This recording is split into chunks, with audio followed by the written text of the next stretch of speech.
मेहंदी भी दिखाती है, तो मुझे तब भी लगता है कि इसकी मेहंदी में कोई कोड ना लिखा हुआ हो। गाना गाती है ना, राम आएंगे तो अंगना सजाऊंगी, वो गाना गा रही है ना उसमें, वो वीडियो वो कर रही है, उसकी आंखों में हल्के हल्के आंसू आ रहे हैं। तो मुझे ऐसा लगता है वो किसी को ये मैसेज दे रही है कि तुम आओगे तो मैं अंगना सजाऊंगी, मैं परेशान हो चुकी हूँ। मुझे तो ना उसकी हर हर एक्टिविटी में कोई ना कोई मैसेज नजर आता है कि फूफो को फल भेज दिए, फूफो को ये भेज दिया। अरे भैया तू इंडिया में बैठी है, फूफो को फल मिले ना मिले, तू है कौन? तू खुद को देख, तुझे क्या मिल रहा है, क्या मिलेगा? तो अमिता मैम ये कोड वर्ड में बात करती है। ये पुलिस वाले क्या कर रहे हैं, अमेजोन फ्लिपकार्ट ये चेक कर रहे हैं भाई, मोबाइल मोबाइल छीनो उससे। और वहां के लोग बता रहे थे, एक कोई सीमा का करीबी है वो बता रहा था कि ये सीमा सोच रही थी कि यूट्यूब से पैसा कमा के दिल्ली में मकान बनाऊंगी और दिल्ली की हवा खाऊंगी मैं, ठीक है। और ये यहाँ यहाँ सड़ान में आ गई। इतनी छोटी सी गली है, मतलब उनके नल का पानी तो वो बहुत देता है, लेकिन पूरा घर उनका गीला रहता है, पूरा घर गीला। वहां बच्चे फिसल फिसल के गिरते हैं, इतनी बुरी हालात है अभी भी। और सीमा की जो भी चीजें वो चेक हो के आती है, ऐसा नहीं है जो कहते हैं ना कि सीमा को बिल्कुल खुला छोड़ दिया, ये गलत बात है। सीमा को बिल्कुल भी खुला नहीं छोड़ा गया अभी। फोन दिए हैं उसको, लाइव पे लोगों के फोन आ रहे हैं, सबसे बातें करती है। क्या मतलब चेकिंग होगी? वो कोड वर्ड में बात कर रही हो, कुछ अभी बोल रहे थे पीछे कि फूफी के लिए फल ले लिए, फूफी के लिए अनार ले लिए, ऐसे कर करके मैसेजेस है वो साथ डिलीट कर रहे हैं। तो वो कोड वर्ड्स में अगर बात कर रही हो तो किसी को क्या पता लगेगा क्या सिग्नल दे रही है या क्या बात कर रही है? तो क्या चेकिंग, मतलब फ्लिपकार्ट अमेजोन वालों की क्या चेकिंग करनी है जब उसके पास इतने फोन पड़े हुए हैं और वो लाइव आती है और सबसे बात करती है, उसको फोन आते हैं, मेले में झूले खाने जा रही है, गोलगप्पे खाने वो रोज जाती है सड़क पे, ऐसे वो सचिन ही बोल रहा था, बाकी पता नहीं। ये बच्चों का देखा कलेश, वो छोटी वाली बच्ची उसकी बार बार गोद में आके बैठी थी, वो तो बच्ची है, उससे तो कुछ पता नहीं है इतना ज्यादा। हाय यार, मेरे को तो वो सचिन देखने में ही बुरा लगता है। मतलब मेरे को ना अंदर से ऐसे घिन आती है, मतलब ऐसे होता है ना, आपको गुस्सा आता है, आपको चिढ़ मचती है, मेरे को ना उसकी शक्ल देख के घिन आती है कि मतलब क्या आदमी है यार ये, मतलब क्यों है ये, क्यों है और क्या है ये, मतलब इतना गंदा सा। मतलब यार साफ सफाई तो अपने अंदर होती है ना, लाइफ पे आके नाक अपनी वो करता रहेगा, फिर खांसी करता रहेगा। साफ करके बैठता नहीं है, बिल्कुल सही कह रही हो। और उसकी नाक देख देख के मुझे जुकाम हो गया। हाँ ना, खांसी बंद होती है, खांसी करते हुए भी मुंह पे हाथ नहीं रखता। बच्चा गोदी में लेटा हुआ उसके मुंह पे खांस रहा है ऐसे इतनी बुरी तरह पागल चीज। और आपने नोट किया था वही, वो जो मीना आए थे राजस्थान से, उन्होंने आखिरी में क्या कहा था कि सीमा बहुत ज्यादा होशियार है, कि मीना जी ये काम करो, मीना जी ये लेके आओ। वो सचिन से काम करवाया करती है, वो सीमा बहुत तेज है, ये चीज बाद में उन्होंने कही थी। और उसने 2 कॉली की उनकी इज्जत नहीं की थी, फोटो खाली जिसे खिंचवा लिया था, दोबारा देखो बेचारी खड़ी रही, उसकी तरफ देख ही सकते नहीं था वो। हाँ, वो जो पाकिस्तान के यूट्यूबर है अरशद मियो, वो आजकल खबरें दिखा रहे हैं कि जो एपी सिंह की वाइफ है और वो अमित जानी है, उन्होंने सबने मिलकर सीमा को इंडिया भेजा है। कि सीमा के रूम में ना जहाँ अलमारियां है, जहाँ बर्तन रखे हैं, वहां पे कैमरा फिट करा दिया है ताकि सचिन और सीमा के ऊपर निगरानी रह सके और सचिन फिजिकली इंटीमेट ना हो सके सीमा के साथ।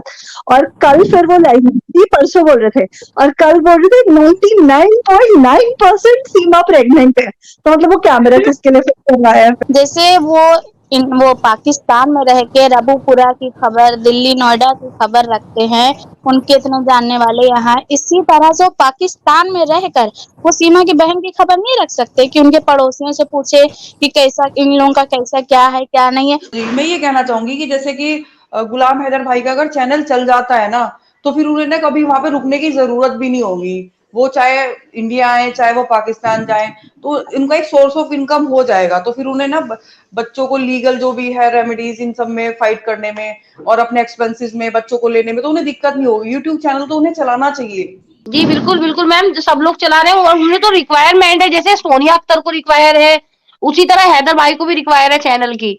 बिल्कुल सब लोग उन्हें मोटिवेट करें, जिनकी भी बात होती है और मेरी बात होती है, मैं भी उनसे बात करूंगी। और हैदर भाई को बोलें कि आप अपना चैनल चलाएं, किसी बंदे को ही रख ले, 10-5 हजार रुपए महीना, वही एडिटिंग कर देगा। वो थोड़ा हेजिटेशन फील करते हैं लोगों से हेल्प लेने में, अपना अकाउंट नंबर शेयर करने में, बार कोड शेयर करने में और अपना अकाउंट बनाने में। वो सोचते हैं कि ये कोई गैरतमंद इंसान के काम नहीं है। वो इस तरह की मतलब अपने माइंड में साइकोलॉजी रखते हैं। सोनिया अख्तर लीगल आई है तो we should support her, not Seema. Seema के तो ऐसे भी क्लू हो सकते हैं कि वो टेररिस्ट है, अपने आगे पीछे किसको लाई है, ATS की जांच में है, और उसकी तो बहुत सारी बातें ऐसी है कि उसने हमारे 120B की कलम लगी हुई है। सचिन ने एक टेररिस्ट किसी को इलीगल फैसिलिटेट किया है, देशद्रोही का है। ऐसे इलीगल इंसान को हम कैसे सपोर्ट कर सकते हैं? पहली बात तो उसको घर पे नहीं रखना चाहिए, उसको जेल में डालो। उसके बाद फिल्म क्या बनेगी, उसको खाना क्या मिलेगा? उसको जेल की रोटी खिलाओ सीमा को। And Sonia should be supported. अगर अमित जानी को फिल्म बनानी है तो ढाका तो जल्दी बनाओ, सुपर डुपर हिट जाएगी। सीमा की फिल्म तो कोई भी बॉक्स ऑफिस पे जाने नहीं देगा, वो बैन ही होने वाली है। और अमित जानी भी भीख का कटोरा लेके घूमेगा फिल्म बनाएगा तो। मैं तो इतना बोलती हूँ। मैम, अमिता मैम, साक्षी मैम, आपका व्यू बताइए। यहीं से बात सीध हो जाती है। सीमा हैदर टोटली गलत है, इसलिए एपी सिंह ने उसका साथ दिया। और सोनिया अख्तर एक अच्छी लेडी है, इसलिए अच्छे लोगों का जल्दी से कोई साथ नहीं देता इस दुनिया के अंदर। आप इतिहास उठा के देख लें, और गलत लोगों को सब सपोर्ट करते हैं।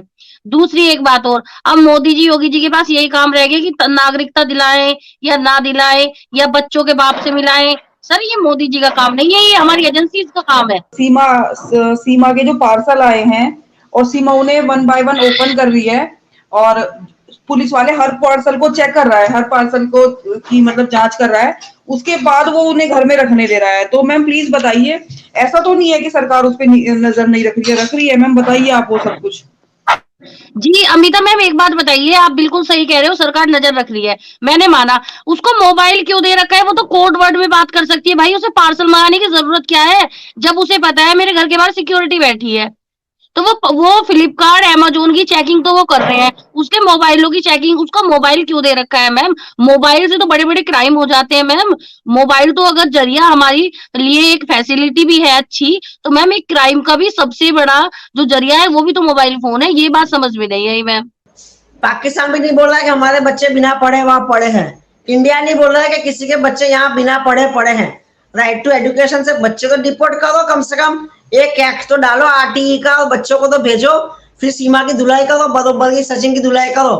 अपने आप से गूगल देगी ये औरत फैसिलिटेट होके आई है, अभी नहीं 2 साल बाद 3 साल बाद कुछ ना कुछ बड़ा काम करेगी। हम जापान के जैसे शिकंजे में आ जाएंगे, ये भी मैं बता दे दूं, हिरोशिमा नागासाकी जैसा। अब जो भी होगा ना बड़ा होगा, छोटा मोटा कोई ब्लास्ट नहीं होने वाला है। कश्मीर की बॉर्डर पे ब्लास्ट नहीं होगा, पूरे इंडिया में ब्लास्ट होगा। सीमा हैदर से we have to be alert as Indian citizens. हर चीज का एक प्रूफ होता है, जबकि उसके पास कोई प्रूफ नहीं है तो वो क्या बताएगी? कहाँ से आई बोल के बताएगी? उसने शॉर्टकट रास्ता लिया है, तो वो कहाँ से लाके बताएगी प्रूफ? झूठ बोलती है, कहानी पे कहानी बनाती है, कहानी पर कहानी बनाती है, बस उसको और कुछ नहीं आता। कहानी बनाना आता है, बस कहानी बनाकर सुनाती है लोगों को। नहीं कविता मैडम, अगर यहाँ की गवर्नमेंट उसे रहने के लिए परमिशन देगी तो हम यहाँ की गवर्नमेंट को बोलेंगे। हम क्योंकि हिंदुस्तानी हैं, हिंदुस्तान में बोलने वालों के लिए बराबर हक है यहाँ पे। पाकिस्तान से आने वाली के लिए आप उसके पक्ष में बोलेंगे तो हम हिंदुस्तानी अपने लिए उठना जरूरी है जाएगी, क्योंकि शॉर्टकट रास्ता मार के जो आके वो यहाँ पे कील की तरह दीवार में धस गई है ना, जमीन में यहाँ की हिंदुस्तान की, उसी तरीके से अब वो यहाँ से नहीं निकलेगी बोल के ये सोची। मगर हम भी एक कटिंग प्लेयर है, इसको यहाँ से उखाड़ के ही दम लेंगे हम। कविता मैडम, ये बरसाती गौच बन गई है। गौच होती है ना, बरसात में निकलती है जो, वो उस तरह चिपक गई है अपने भारत में आकर। नहीं कविता मैडम, ये उसकी प्रॉब्लम है, ये उसको यहाँ पे इंडिया में कदम रखने से पहले सोचना चाहिए था उसको। ये इतना सब करने के बाद में अभी यहाँ पे इंडिया में आके इतनी बड़ी बात कहने का क्या मतलब? तो यहाँ के लोग कैसे बचा लेंगे? दुबई से नोट पे नोट आ रहे हैं, पूरे रघुपुरा को खरीदा गया है। खिलाने वाला कब तक खिलाएगा? सारी उम्र खिलाएगा क्या बिठा के उसको? वो खिलाने वाले भी अपने आप को बंद कर लेंगे तो बस खत्म बात। इसका खेल भी यहाँ से चौपट होके यहाँ से निकल जाएगी। मगर इतना है कि ये घर की रहेगी ना घाट की रहेगी, ना हिंदुस्तान की रहेगी ना पाकिस्तान की रहेगी। मैडम, ये धोनी का कुत्ता होगी, ना घर की रहेगी ना घाट की रहेगी, ना ये भारत की रहेगी ना ये पाकिस्तान की रहेगी। हम लोग इधर से पूरी कोशिश कर रहे हैं आपके बच्चे बराबर सही सलामत आपके पास ही पहुंचेंगे, क्योंकि वो वहाँ के वतनी के लोग हैं, उनके बच्चे हैं, वो उनके पास ही जाएंगे। हम लोग यहाँ से पूरी कोशिश कर रहे हैं। हम लोग गुलाम हैदर भाई के बच्चे गुलाम हैदर भाई के रहेंगे, सचिन के नहीं कहलाएंगे, बाप ही कहलाएगा और है ना दलाल ही कहलाएगा। वो सुक्का कुत्ता है, वो सुक्का कुत्ता है, लोमड़ी के मुंह वाला सुक्का कुत्ता। वो सुक्का कुत्ता बोलते हैं ना, जो खाना पानी नहीं मिला तो सूख जाता है, वो लोमड़ी के मुंह वाला है वो। मैडम जी, वो सड़ा हुआ छछूंदर है। मान जाए एपी सिंह आ जाए, मेरे पे कर दे FIR। वो वो पहले मिथिलेश से डर के भाग गया, बाप से भी डर के भाग जाएगा। यहाँ पे तो पहले ही नहीं आता। यहाँ पे तो हम कहते हैं कि यहाँ पे आए, हमारे साथ बात करे, यहाँ पे तो पहले ही नहीं आता। अब इधर से भी अरे भाग हाँ तो जाएगा। सारी एपी सिंह तो मेरे एमपी में पैर रखकर दिखा दे, मैं तेरे को इतनी बड़ी वार्निंग दे रही हूँ। पुलिस एक्शन नहीं लेती तो अंडर स्टूडेंट पुलिस कैसे एक्शन लेगी? गुलाम हैदर साहब तो उधर बैठे हैं, वाले साहब तो उनके उधर बैठे हैं, वकील साहब हैं वो लड़ रहे हैं। जिस तरह भी हम कह रहे थे कि जब बंदा वकील साहब के साथ ना खड़ा हो तब तक काम नहीं बनता। बात है यार सीधी सी, चाहे वो भारत की हो या फिर पाकिस्तान की हो, दोनों के एक जैसे रूल्स हैं, एक जैसे कानून है। तो ऐसा नहीं बनेगा। गुलाम हैदर साहब को वापस आना पड़ेगा। उनके मेरे ख्याल में उनके वालिद को ही नहीं बल्कि उनको खुद को पाकिस्तान में आना पड़ेगा और यहाँ पे केस लड़ें और जो भी कानूनी तकाजे हैं वो पूरे करें, उसके बाद फिर भारत को रुख करें, बात खत्म करें। बस अगर आप सीरियसली इस केस को लेकर चल रहे हैं, आप उधर बैठे हैं, कह लीजिए कि अपना काम काज कर रहे हैं और कह लीजिए कि हम इधर पीछे कह लीजिए हमारी, क्योंकि हम जर्नलिस्ट हैं, हमारी जिम्मेदारी होती है चीज को रिपोर्ट करना। एक केस को हम लेकर बैठ गए तो अंडरस्टूड है, अब उसको वाइंड अप तो करना है, लोगों को बताना तो है ऑडियंस को कि हम इसके ऊपर कहाँ तक पहुंचे और ये कहाँ तक केस पहुंचा है। तो गुलाम हैदर साहब जनाब वो उधर बैठे हैं ना, वो कह लीजिए कि वो किसी दूसरे वकील को जो पावर ऑफ अटॉर्नी है वो दे रहे हैं कि वो भारत में चला जाए, वहां जाकर कह लीजिए कि वो उसका केस लड़ सके, ना वो ये कर रहे हैं ना वो खुद आ रहे हैं। तो हम क्या कर सकते हैं इस हवाले से? सीमा की फैमिली तो शुरू में उस चीज में मुलव्वस है ना, वो तो इस चीज बिल्कुल। में उसकी फैमिली तो इल्म था, क्योंकि उसकी फैमिली जब, क्योंकि जहां तक मेरी रिसर्च है, सीमा एक मरतबा पहले सऊदी अरब गई, सऊदी अरब से पहले नेपाल तक गई और वहां उस वक्त उनके बच्चे नहीं थे। मैं भी आपसे अर्ज कर चुका हूँ। तो जब बच्चे नहीं थे तो बच्चे उसकी फैमिली के पास थे, जब बच्चे फैमिली के पास थे तो सीमा को फैमिली को इल्म था कि सीमा कहाँ पे गई हुई है।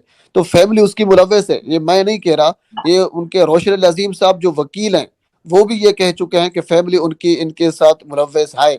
उसके वो कजन उनके मुलव्वस हैं, जिसमें आसिफ फरीद है वो है और सीमा की बहनें हैं, सुमेरा है, मेरे ख्याल में इस किस्म के और भी कोई है।